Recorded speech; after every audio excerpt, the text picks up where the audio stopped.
Let's talk about the positioning. So in the early days when you were going out, were you guys already positioning this as an employee experience platform? No, we were your external internal tools team. Completely different sort of positioning. So the idea was that unlike what Twitter and like what's going on for like for Square, right, where they can afford a whole engineering team that can really focus on their people experience problems, we can do that externally at a fraction of the cost. What was the initial like thinking?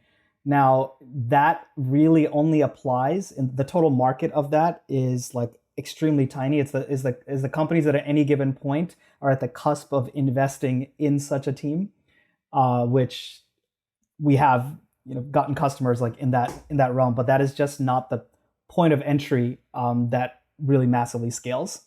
We've evolved to really understand that who is a key stakeholder, right, that has skin in the game in getting to the outcomes that we enable. And especially in terms of timeline, we were talking about how we got to the pandemic with the company, especially with this dramatic acceleration of distributed and remote work.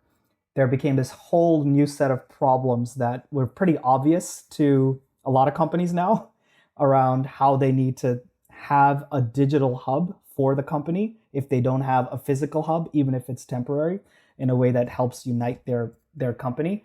And as that was evolving, we found that the head of people, the chief people officer, tends to be the person who is most impacted by the outcomes that we are able to enable there, which is to they need to recruit and engage and retain a great team.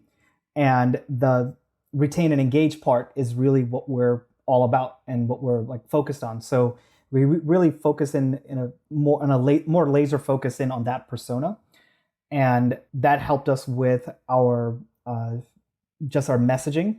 But then on top of that, we added in this layer, and this goes to any kind of enterprise SaaS where you see a distinction between the buyer and the outcomes they're looking for versus the user. And in this case, the buyer is the head of people or HR, and we're telling them how great we are going to make things for the average employee by having this product. But then we sprinkled in a layer of really their own departmental pain point, which was around the back end work, for example, for dealing with employee onboarding in a remote world. So that's a whole other layer to the product, which we engaged with, so that we have a platform which is both something that the average employee, the customer of our customer, is using all the time, and also our customer, the HR persona, is using in their sort of departmental workflows at the same time. And that additional value proposition layer helps simplify the positioning for a lot of our customers there. So you are a distributed team and you want to have a great experience for your employees, and we can help that in all sorts of ways and modernize your approach as an organization with the way you do all hands, you celebrations, public recognitions, employee directories, company news, internal comms, and all that.